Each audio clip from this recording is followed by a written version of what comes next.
Morning. ഇന്നത്തെ ക്ലാസ്സിൽ നമ്മൾ ഡിസ്കസ് ചെയ്യുന്ന ടോപ്പിക്കാണ് manufacturing and non manufacturing operations. Manufacturing ഓപ്പറേഷൻസും നോൺ മാനുഫാക്ചറിങ് ഓപ്പറേഷൻസും തമ്മിലുള്ള ഡിഫറൻസ് ആണ് ഡിസ്കസ് ചെയ്യുന്നത്. അപ്പോൾ നമുക്കറിയാം, ഓർഗനൈസേഷനെ പ്രധാനമായിട്ടും രണ്ടായിട്ടാണ് ക്ലാസിഫൈ ചെയ്തിരിക്കുന്നത്. ഫസ്റ്റ് ക്ലാസിഫിക്കേഷൻ ആണ് മാനുഫാക്ചറിങ് ഓർഗനൈസേഷൻസ്, സെക്കൻഡ് ക്ലാസിഫിക്കേഷൻ ആണ് നോൺ മാനുഫാക്ചറിങ് ഓർഗനൈസേഷൻസ് അല്ലെങ്കിൽ സർവീസ് ഓർഗനൈസേഷൻസ്. ഈ രണ്ട് ഓർഗനൈസേഷൻസിനും വളരെ യുണീക്ക് ആയിട്ടുള്ള ഓപ്പറേഷൻ ഫങ്ഷൻസ് ആയിരിക്കും ഉണ്ടായിരിക്കുക.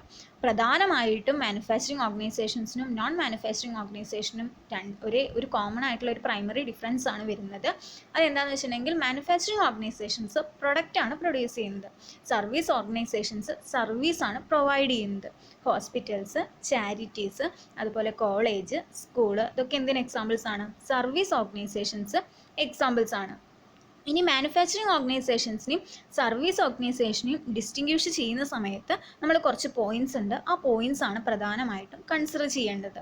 അതിൽ വരുന്ന ഫസ്റ്റ് പോയിന്റ് ആണ് tangible and intangible nature of output. First എന്ത് ചെയ്യണം? മാനുഫാക്ചറിങ് ഓർഗനൈസേഷനെയും നോൺ മാനുഫാക്ചറിങ് ഓർഗനൈസേഷനെയും കമ്പാരിസൺ ചെയ്യുന്ന സമയത്ത് ടാഞ്ചിബിൾ അല്ലെങ്കിൽ ഇൻടാഞ്ചിബിൾ നാച്ചർ ഓഫ് ഔട്ട്പുട്ടിൻ്റെ ടാഞ്ചിബിലിറ്റി എന്ത് ചെയ്യണം? മെഷർ ചെയ്യണം. നെക്സ്റ്റ് ആണ് കൺസംഷൻ ഓഫ് ഔട്ട്പുട്ട്, എത്രത്തോളം ഔട്ട്പുട്ട് കൺസംഷൻ ചെയ്യുന്നുണ്ട്. തേർഡ് ആണ് നാച്ചർ ഓഫ് വർക്ക് അല്ലെങ്കിൽ job. Fourth degree of customer contact. Fifth customer participation in conversion. Next ആണ് മെഷർമെൻറ്റ് ഓഫ് പെർഫോമൻസ്. ഇത്രയും കാര്യങ്ങൾ കൺസിഡർ ചെയ്തിട്ട് വേണം നമ്മൾ മാനുഫാക്ചറിങ് ഓപ്പറേഷൻസിനെയും അതുപോലെ സർവീസ് ഓപ്പറേഷൻസിനെയും ഡിസ്റ്റിങ്ക്വിഷ് ചെയ്യാൻ അല്ലെങ്കിൽ ഇതിൻ്റെ ഡിഫറൻസ് കണ്ടുപിടിക്കാൻ വേണ്ടിയിട്ട്. ഫസ്റ്റ് നമ്മൾ എന്താ പറഞ്ഞത്? Tangible and intangible nature of output. Manufacturing is characterised by the tangible output. Manufacturing ഓർഗനൈസേഷൻസിൽ എന്താ ഉണ്ടായിരിക്കുക? ടാഞ്ചിബിൾ ആയിട്ടുള്ള ഔട്ട്പുട്ട് ഉണ്ടായിരിക്കുക. എന്താ ടാഞ്ചിബിൾ എന്നുള്ള വേർഡിൻ്റെ അർത്ഥം? നമുക്ക് ടച്ച് ചെയ്യാനും ഫീൽ ചെയ്യാനും പറ്റുന്ന സാധനങ്ങളെയാണ് നമ്മൾ എന്ത് പറയുന്നത്? ടാഞ്ചിബിൾ എന്ന് പറയുന്നത്. അത്തരത്തിലുള്ള ടാഞ്ചിബിൾ ആയിട്ടുള്ള പ്രൊഡക്റ്റ് ആണ് ആര് ഉൽപ്പാദിപ്പിക്കുന്നത്? മാനുഫാക്ചറിങ് ഓർഗനൈസേഷൻസ് ഉൽപ്പാദിപ്പിക്കുന്നത്. മാനുഫാക്ചറിങ് ഓപ്പറേഷൻസ് വഴി ടാഞ്ചിബിൾ ആയിട്ടുള്ള പ്രൊഡക്റ്റാണ്, ഔട്ട്പുട്ടാണ് നമുക്ക് കിട്ടുന്നത്. ഇനി service is characterised by the intangible product. Service എന്തായിട്ടാണ് ക്യാരക്ടറൈസ് ചെയ്തിരിക്കുന്നത്? ഇൻടാഞ്ചിബിൾ ആയിട്ടുള്ള പ്രൊഡക്റ്റ് ആയിട്ടാണ് ക്യാരക്ടറൈസ് ചെയ്തിരിക്കുന്നത്. ഇപ്പോൾ എക്സാമ്പിൾ പറയുകയാണെന്ന് വെച്ചാൽ, നമ്മൾ ഹോസ്പിറ്റൽസ് എന്ത് ചെയ്യുന്നുണ്ട്? സർവീസ് പ്രൊവൈഡ് ചെയ്യുന്നുണ്ട്. പക്ഷെ നമുക്ക് ടച്ച് ചെയ്യാനോ ഫീൽ ചെയ്യാനോ പറ്റില്ല. പക്ഷെ നമുക്ക് എന്താണത്? നമുക്ക് ആ ഹോസ്പിറ്റലിൽ നിന്ന് സർവീസ് കിട്ടുന്നതുകൊണ്ട് ആ പേഷ്യൻറ്റിൻ്റെ അസുഖം എന്ത് ചെയ്യുന്നുണ്ട്? മാറുന്നുണ്ട്. അപ്പോൾ അത്രയാണ് പറയുന്നത്. സർവീസ് എന്ന് പറയുന്നത് ഇൻടാഞ്ചിബിൾ ഔട്ട്പുട്ടാണ്. മാനുഫാക്ചറിങ് ഓർഗനൈസേഷൻസിൽ എന്താ ഔട്ട്പുട്ടാണ്? ടാഞ്ചിബിൾ ആയിട്ടുള്ള ഔട്ട്പുട്ടാണ്. പ്രൊഡക്റ്റ് ഇപ്പോൾ സോപ്പാണെങ്കിൽ സോപ്പ് നമുക്ക് എന്ത് ചെയ്യാൻ പറ്റും? കാണാൻ പറ്റും. നെക്സ്റ്റ് പോയിന്റ് പറയാനുള്ളത്, the manufacturing organisation produce physical and tangible goods. നമ്മൾ പറഞ്ഞ പോയിന്റ്സിനെ ഒന്ന് എക്സ്പ്ലെയിൻ ചെയ്യുകയാണ്. മാനുഫാക്ചറിങ് ഓർഗനൈസേഷൻസ് എന്താണ് പ്രൊഡ്യൂസ് ചെയ്യുന്നത്? ഫിസിക്കൽ, നമുക്ക് കാണാൻ പറ്റുന്ന ടാഞ്ചിബിൾ ആയിട്ടുള്ള ഗുഡ്സ് ആണ് പ്രൊഡ്യൂസ് ചെയ്യുന്നത്. ഇത് എന്ത് ചെയ്യുന്നുണ്ട്? That can be stored in inventory before they needed. അത് ആവശ്യമുള്ളതിന് മുൻപേ അത് ഇൻവെൻറ്ററി ആയിട്ട്, സ്റ്റോക്കായിട്ട് എന്ത് ചെയ്ത് വെക്കുന്നുണ്ട്? സ്റ്റോർ ചെയ്ത് വെക്കുന്നുണ്ട്. അതേസമയം തന്നെ സർവീസ് ഓർഗനൈസേഷൻ എന്താ പ്രൊഡ്യൂസ് ചെയ്യുന്നത്? The service organisation produce intangible product that cannot B produced ahead of time. Service organisations എന്താ പ്രൊഡ്യൂസ് ചെയ്യുന്നത്? ഇൻടാഞ്ചിബിൾ ആയിട്ടുള്ള പ്രൊഡക്റ്റ് ആണ്. അത് സർവീസ് മുൻകൂട്ടി വേണമെന്ന് വിചാരിച്ചാൽ നമുക്ക് മുൻകൂട്ടിയിട്ട് എന്ത് ചെയ്യാനൊന്നും വെക്കില്ല, അത് പ്രൊഡക്റ്റ് പ്രൊഡ്യൂസ് ചെയ്ത് വെക്കാനൊന്നും പറ്റില്ല. ഫോർ എക്സാമ്പിൾ, ഒരാൾ എന്ത് ചെയ്യുകയാണ്? ആക്സിഡൻ്റ് ആയിട്ട് വരികയാണ്. അപ്പോൾ ആക്സിഡൻ്റ് ആയിട്ട് വന്നു കഴിഞ്ഞാൽ ഹോസ്പിറ്റൽ എന്ത് ചെയ്യും? അവർക്ക് സർവീസ് പ്രൊവൈഡ് ചെയ്യും എന്ന് വിചാരിച്ച നാളെ ഒരാൾ ആക്സിഡൻ്റ് ആയിട്ട് വരുമെന്ന് വിചാരിച്ച് ഹോസ്പിറ്റലുകാർ ഇന്ന് തന്നെ സർവീസ് പ്രൊവൈഡ് ചെയ്യും? ഇല്ല.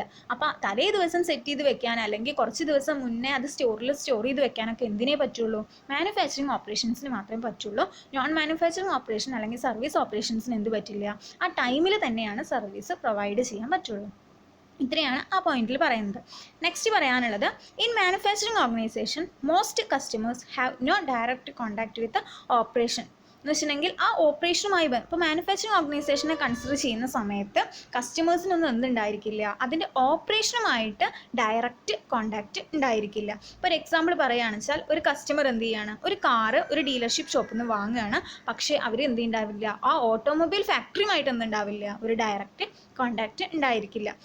പിന്നെ പറയുകയാണെന്ന് വെച്ചാൽ സർവീസ് ഓർഗനൈസേഷൻസ് ആണ്. സർവീസ് ഓർഗനൈസേഷൻസ് ഇവിടെ കസ്റ്റമേഴ്സുമായിട്ട് എന്ത് ഉണ്ടായിരിക്കും? ഒരു ഡയറക്റ്റ് കോണ്ടാക്റ്റ് ഉണ്ടായിരിക്കും. Typically present during the creation of service. ആ സർവീസ് അവർക്ക് കൊടുക്കണമെങ്കിൽ അവരവിടെ എന്തായിരിക്കണം? പ്രസൻ്റ് ആയിരിക്കണം. ഇപ്പോൾ ഹോസ്പിറ്റൽസ്, കോളേജ്, തിയേറ്റർ, അതുപോലെ ബാർബർ ഷോപ്പ്, ഇതൊക്കെ എന്താണ്? സർവീസ് ഓർഗനൈസേഷൻസിന് എക്സാമ്പിളാണ്. ഒന്നും കൂടെ പറയുകയാണ്, മാനുഫാക്ചറിങ് ഓർഗനൈസേഷൻസിൽ അവർ ഡയറക്റ്റ്ലി പ്രസൻറ്റ് ആവണമെന്നില്ല. അത് നമ്മൾ എന്ത് ചെയ്യുക? ഒരു ഇൻ്റർമീഡിയറ്റ് എടുത്ത് വാങ്ങിയാലും എന്താണ്? നമുക്ക് മാനുഫാക്ചറിങ് മാനുഫാക്ചറിങ് ഓർഗനൈസേഷൻസ് വഴി സാധനങ്ങൾ നമുക്ക് കിട്ടും. പക്ഷേ സർവീസ് ഓർഗനൈസേഷൻസിൽ എന്ത് വേണം, നമുക്ക് പ്രസൻറ്റ് എന്ന് വെച്ചിട്ടുണ്ടെങ്കിൽ അവിടെ ഡയറക്റ്റ്ലി എന്തായിരിക്കണം, പ്രസൻറ്റ് ആയിരിക്കണം. നെക്സ്റ്റ് ആണ് the difference between manufacturing and service organisations as not as clear cut as they might appear there much overlap between them. എന്ന് വെച്ചിട്ടുണ്ടെങ്കിൽ മാനുഫാക്ചറിങ് ആൻഡ് സർവീസ് ഓർഗനൈസേഷൻസ് തമ്മിൽ ഡിഫറൻസ് ഉണ്ടെങ്കിലും അത് തമ്മിൽ കുറച്ച് എന്താ പറയുക, കുറച്ച് ക്ലിയർ കട്ട് ആയിട്ടുള്ള കുറച്ച് ഓവർലാപ്പും കൂടെ ഉണ്ട്. എന്ന് വെച്ചാൽ നമുക്ക് എക്സ്പ്ലെയിൻ ചെയ്യുമ്പോൾ മനസ്സിലാവും. The most manufacturers provide the service as per the offering. എന്ന് വെച്ചിട്ടുണ്ടെങ്കിൽ നമ്മൾ നേരത്തെ പറഞ്ഞു മാനുഫാക്ചറിങ് ഓർഗനൈസേഷൻസ് പ്രൊഡക്റ്റ് പ്രൊഡ്യൂസ് ചെയ്യുന്നു, അവരെന്ത് ചെയ്യുന്നില്ല, ടാഞ്ചിബിൾ ആണ്, കാര്യങ്ങളൊക്കെ നമ്മൾ പറഞ്ഞു. പക്ഷേ അതേ സമയം തന്നെ ചില മാനുഫാക്ചറിങ് ഓർഗനൈസേഷൻസ് എന്തും കൂടെ പ്രൊവൈഡ് ചെയ്യുന്നുണ്ട്, സർവീസും കൂടെ ഓഫർ ചെയ്യുന്നുണ്ട്. ഫോർ എക്സാമ്പിൾ നമ്മൾ എന്ത് ചെയ്യുകയാണ്, ഒരു ഫർണിച്ചർ വാങ്ങാൻ പോവുകയാണ്. അപ്പോൾ ഫർണിച്ചർ വാങ്ങാൻ പോകാൻ പറഞ്ഞാൽ നമ്മൾ മാനുഫാക്ചറിങ് ആണ് ചെയ്യുന്നത്, മാനുഫാക്ചറിങ് ഓപ്പറേഷൻ ആണ് ചെയ്യുന്നത്.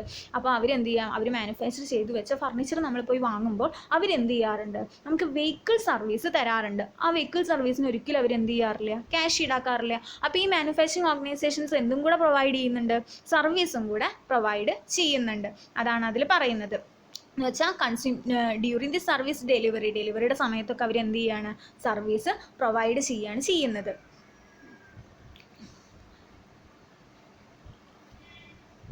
ഇനി സർവീസ് അതുപോലെ തന്നെ എന്ത് പറയാറുണ്ട്, ചില സർവീസ് ഓർഗനൈസേഷൻസ് എന്തും പ്രൊവൈഡ് ചെയ്യാറുണ്ട്, മാനുഫാക്ചറിങ് പ്രൊഡക്ട്സും പ്രൊഡ്യൂസ് ചെയ്യാറുണ്ട്. ഫോർ എക്സാമ്പിൾ പറയുകയാണെന്ന് വെച്ചാൽ ഇപ്പോൾ എന്ത് ചെയ്യുകയാണ്, ഒരു ബ്യൂട്ടി പാർലർ ഒരു കണക്കിന് പറഞ്ഞു കഴിഞ്ഞാൽ സർവീസാണ് ചെയ്യുന്നത്. അപ്പോൾ ഈ സർവീസ് ചെയ്യുന്ന സമയത്ത് അവരുടെ കോസ്മെറ്റിക്സും കാര്യങ്ങളൊക്കെ അവരവിടെ വിൽക്കാൻ വേണ്ടി കൊണ്ടുവയ്ക്കാറുണ്ട്. അപ്പോൾ അത്തരത്തിലുള്ള ചില സർവീസ് ഓർഗനൈസേഷൻസ് എന്ത് ചെയ്യാറുണ്ട്, ഇത്തരത്തിലുള്ള സർവീസസും അതുപോലെ പ്രൊഡക്ട്സും പ്രൊഡ്യൂസ് ചെയ്യാറുണ്ട്. നെക്സ്റ്റ് എന്താണ്, even in pure service companies some segments of operation may have low customer contact while others have high customer contact. എന്ന് വെച്ചാൽ ഒരു പ്യുവർ സർവീസ് കമ്പനി ആണെങ്കിൽ, എന്ന് വെച്ചാൽ അതുപോലെ മാനുഫാക്ചറിങ് കാര്യങ്ങളൊന്നും ചെയ്യാത്ത കറക്റ്റ് ആയിട്ടുള്ള ഒരു സർവീസ് കമ്പനി ആണെങ്കിൽ അവിടെ എന്തുണ്ട്, the operation have low customer contact while others have high customer contact. എന്ന് വെച്ചിട്ടുണ്ടെങ്കിൽ അവിടെ ലോ കസ്റ്റമർ കോണ്ടാക്ട് ആയിട്ടുണ്ടായിരിക്കും, മറ്റവർക്ക് ഹൈ കസ്റ്റമർ കോണ്ടാക്ട് ആയിരിക്കും ഉണ്ടായിരിക്കുക. Next, in addition to pure manufacturing pure service എന്ന് വെച്ചാൽ പ്യുവർ മാനുഫാക്ചറിങ് ആണെങ്കിൽ there are companies have some characters of each type of organisation. This companies difficult to tell whether they are actually manufacturing or service organisations. എന്ന് വെച്ചാൽ pure ആയിട്ടുള്ള ഒരു manufacturing service അല്ലെങ്കിൽ നമുക്ക് എന്ത് ചെയ്യാൻ പറ്റില്ല, അവിടെ സർവീസ് ആണോ പ്രൊവൈഡ് ചെയ്യുന്നത്, അതുപോലെ അവിടെ എന്താ പറയുക മാനുഫാക്ചറിങ് ആണോ പ്രൊവൈഡ് ചെയ്യുന്നത്, ഒന്നും എന്ത് ചെയ്യാൻ പറ്റില്ല, കണ്ടുപിടിക്കാൻ പറ്റില്ല, അത് ഡിഫിക്കൽട്ടാണ്. അപ്പോൾ ഇത്രയും കാര്യങ്ങളാണ് നമ്മൾ ഈ ടോപ്പിക്കിൽ ഡിസ്കസ് ചെയ്യുന്നത്, manufacturing and non manufacturing operation എന്നുള്ള ടോപ്പിക്കിൽ ഡിസ്കസ് ചെയ്യുന്നത്. അപ്പോൾ പ്രധാനമായിട്ടും ആ 6 പോയിന്റാണ് നിങ്ങൾ നോക്കി വെക്കേണ്ടത്.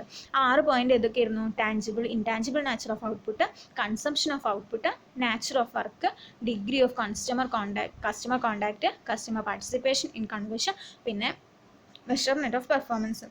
ഇത്രയും കാര്യങ്ങളാണ് മാനുഫാക്ചറിങ് ആൻഡ് നോൺ മാനുഫാക്ചറിങ് ഓപ്പറേഷനിൽ നമ്മൾ ഇന്ന് ഡിസ്കസ് ചെയ്തത്.